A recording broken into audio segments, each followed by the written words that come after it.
ଯେତେବେଳେ ଇସ୍ତଫାର ଗୋଟେ ଟ୍ରେଣ୍ଡ ଚାଲିଛି ଓଡ଼ିଶାରେ, ଯେତେବେଳେ ଇସ୍ତଫାକୁ ନେଇକି ଏକ ଟ୍ରେଣ୍ଡ ଚାଲିଛି, ବିଭିନ୍ନ ଦଳରୁ ବିଭିନ୍ନ ଦଳକୁ ଲୋକ ଯାଉଛନ୍ତି, ନେତା ଯାଉଛନ୍ତି, ସେତେବେଳେ ସ୍ୱର ମଧ୍ୟ ପଛରେ ପଡ଼ିନି, ସ୍ୱର ମଧ୍ୟ ସେଇ ଟ୍ରେଣ୍ଡରେ ସାମିଲ ହେଇଛି ଏବଂ ସ୍ୱରରେ ମଧ୍ୟ ବିରୋଧ ଦେଖାଦେଇଛି। ପର୍ଶୁଧଡ଼ାଙ୍କୁ ଟିକଟ ମିଳିଲା ପରେ ଅସନ୍ତୁଷ୍ଟ ଥିବା ବିଜେଡ଼ିର ଅସନ୍ତୁଷ୍ଟ ଥିବା କିଛି କର୍ମୀ ଆଜି ଦଳ ଛାଡ଼ିଛନ୍ତି। ମାଧବ ଧଡ଼ା ଯେ ବିଜେଡ଼ିରୁ ବିଧାୟକ ହେବା ପାଇଁ ଆଶାଇଥିଲେ, ସେ ତାଙ୍କ ସହ ସିଏ ବି ଦଳ ଛାଡ଼ିଛନ୍ତି। ସେ କ'ଣ କହିବେ, କାହିଁକି ଦଳ ଛାଡ଼ିଲେ, ଏ ମଧ୍ୟରେ ତାଙ୍କ ସିଧାସଳଖ ତାଙ୍କ ସହିତ ଆଲୋଚନା କରିବା। ଆସନ୍ତୁ, ଆପଣ କାହିଁକି ଦଳ ଛାଡ଼ିଲେ, କାହିଁକି ବିଜେଡ଼ି ଦଳ କାହିଁକି ଛାଡ଼ିଲେ? ବିଜୁ ଜନତା ଦଳକୁ ବାରମ୍ବାର ଆମେ ଆପତ୍ତି କରିଥିଲୁ, ଦୁଃଖ ଶୁଣାଇଥିଲୁ ଯେ ଇଏ ସୋର ମାଟିର ଯେ ବିଧାୟକ ଥିଲେ 5 ବର୍ଷ ଅଛନ୍ତି, ଯେ ଏ ମାଟିକୁ କଳଙ୍କିତ କରିଥିଲେ। ସୋରବାସୀ ଦୀର୍ଘ ଦିନ ଧରି ଏ ସୋର ଅଞ୍ଚଳରେ କଂଗ୍ରେସର ବିଧାୟକ ଥିଲେ।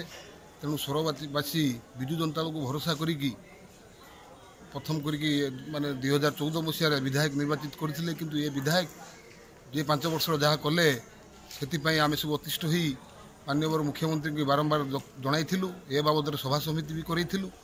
ସେ ବି ଆମକୁ କହିଥିଲେ ନିଶ୍ଚିତ ଭାବରେ ଏ ପ୍ରାର୍ଥୀକି ବଦଳା ହେବ 2019 ନିର୍ବାଚନରେ।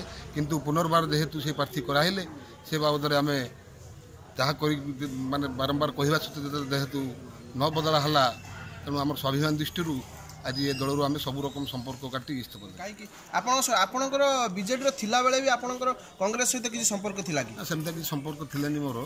ସେ ମୋତେ ଥରେ ଏମିତି ପଚାରିଥିଲେ, ଆପଣ ପ୍ରାର୍ଥୀ ହେବା ପାଇଁ ଇଚ୍ଛୁକ କି? ଯେହେତୁ ଜାଣିଥିଲେ ମୁଁ 2019 ନିର୍ବାଚନରେ ପ୍ରାର୍ଥୀ ହେବା ପାଇଁ ଇଚ୍ଛା ପ୍ରକାଶ କରିଥିଲି ବିଜୁ ଜନତା ଦଳର, ତେଣୁ ସେ ମୋ ନାଁ ବି ପ୍ରସ୍ତାବ ରଖିଥିଲେ। ମୁଁ ବି କହିଥିଲି ଯଦି ଆପଣମାନେ ଚାହିଁବେ ମୁଁ ନିଶ୍ଚିତ ଭାବେ ପ୍ରାର୍ଥୀ ହେବା ପାଇଁ। ଆପଣ କେବେ କଂଗ୍ରେସର ପାରମ୍ପରିକ ଭାବେ ମିଶିବେ? ସେ ନିଷ୍ପତ୍ତି ନେଇନି। ଆଜି ଆମେ ସମସ୍ତେ ବିଜୁ ଜନତା ଦଳର ଯେତିକି ଚାହୁଁନଥିଲୁ ପର୍ଶୁଧଡ଼ା ବିଧାୟକ ହୁଅନ୍ତୁ, ଆଜି ସମସ୍ତେ ଆମେ ଦଳରୁ ଇସ୍ତଫା ଦେଇଛୁ ବିଜୁ ଜନତା ଦଳରୁ। ତେଣୁ ଆମର ବିଚାର ବିମର୍ଶ କରି ନିଷ୍ପତ୍ତି ନେବୁ। ଆପଣ ବିଜେଡ଼ି ଛାଡ଼ିଲା ପରେ ପର୍ଶୁଧଡ଼ା କେତେ ପରିମାଣରେ କ୍ଷତିଗ୍ରସ୍ତ ହେବ, କେତେ ଭୋଟ୍ ତାଙ୍କର ମାଇନସ୍ ହେବ ବୋଲି ଆପଣ ଆଶା କରୁଛନ୍ତି? ନିଶ୍ଚିତ ଭାବରେ ସେ 2019 ନିର୍ବାଚନ ଜଣାପଡ଼ିବ। ତେଣୁ ଆମେ କହିବାଟା ଠିକ୍ ହେବନି। ତେଣୁ ଯାହା ନିଶ୍ଚିତ ଭାବରେ 2019 ନିର୍ବାଚନ ଆଲୋଚନା ପରେ ଜଣାପଡ଼ିବ। ଆପଣଙ୍କୁ କଂଗ୍ରେସ ଲବି କରୁଛି ଆପଣଙ୍କୁ ଟିକଟ ମିଳୁ, କଂଗ୍ରେସର ବହୁ ଟାଣୁଆ ନେତା ଲବି କରୁଛନ୍ତି ଆପଣଙ୍କୁ ଟିକଟ ମିଳୁ। ତେଣୁ ଆପଣ କଂଗ୍ରେସକୁ ଯିବେ ଯେତେବେଳେ ଏଇ ସମସ୍ତଙ୍କୁ ନେଇକି ଯିବେ ନା ଏ ସମସ୍ତେ ଆପଣଙ୍କ ହାତ ଛାଡ଼ିଦେବେ? ସେଟା ଆମର ଆଲୋଚନା ହେଲା ପରେ ଜଣାପଡ଼ିବ। ଆପଣ ଟିକଟ ପାଇଛନ୍ତି, ସେଥିପାଇଁ ସେମାନେ ଦଳ ଛାଡ଼ିଛନ୍ତି, ବିରୋଧ କରୁଛନ୍ତି। ଏ ବାବଦରେ ଆପଣ କ'ଣ ମତାମତ ରଖିବେ? ମୁଁ ତ ପ୍ରଥମ ଥର ପାଇଁ ଆପଣଙ୍କ କତରୁ ଜାଣିବାକୁ ପାଇଲି ଯେ ଏ ପ୍ରକାର ହେଇଛି ବୋଲି। ମୁଁ ଭାବୁଛି ସେମିତି କିଛି ବହୁତ ବଡ଼ ଘଟଣା ଇଏ ନୁହଁ, କାରଣ ଗୋଟେ ପରିବାର ଭିତରେ ଅନେକ ଘଟଣା ଦୁର୍ଘଟଣା ହୋଇଥାଏ।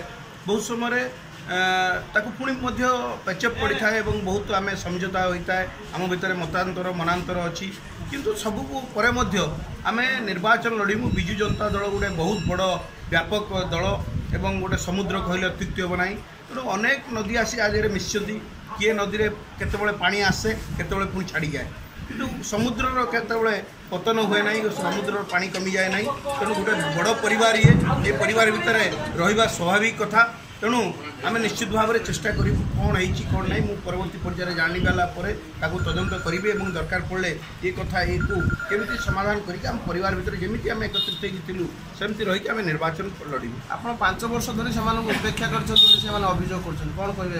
ଆପଣ କେମିତି? ଆମେ ତ ସ୍ୱର ଯେହେତୁ ମାନ୍ୟବର ମୁଖ୍ୟମନ୍ତ୍ରୀ ନବୀନ ପଟ୍ଟନାୟକଙ୍କର ଯେଉଁ ଆଶୀର୍ବାଦ ଥିଲା ସ୍ୱର ନିର୍ବାଚନ ମଣ୍ଡଳୀ ପ୍ରତି, ସ୍ୱରର ପ୍ରତ୍ୟେକଟି ଜନସାଧାରଣ ଜାଣିଛନ୍ତି ଆମେ ଏଠି କ'ଣ କରିଛୁ, କେତେ ବିକାଶ କରିଛୁ, ବିକାଶ କେଉଁ ସ୍ଥାନରେ ପହଞ୍ଚିଛି, ଏକଥା ସାଧାରଣ ଜନତା ଜାଣିଛନ୍ତି। ତେଣୁ ଉପେକ୍ଷା କାହାକୁ କରାଯାଇ ନାହିଁ। ସ୍ୱର ନିର୍ବାଚନ ମଣ୍ଡଳୀକୁ ଆମେ ବହୁ ଉନ୍ନତି ଆଗକୁ ନେବା ପାଇଁ ପ୍ରଚେଷ୍ଟା କରିଛୁ, ବହୁ ଅଗ୍ରଗତି କରିଛୁ, ବହୁ ବିକାଶ ଆମେ କରିଛୁ। ତେଣୁ ଉପେକ୍ଷାର ପ୍ରଶ୍ନ ନାହିଁ। ସମସ୍ତଙ୍କୁ ସାଧାରଣ ଜନତାଙ୍କର ଯେଉଁ ଇଚ୍ଛା ଥିଲା, ତାଙ୍କ ଇଚ୍ଛାକୁ ସମ୍ମାନ ଜଣାଇ ଆମେ ବହୁବିଧ କାର୍ଯ୍ୟ କରିଛୁ।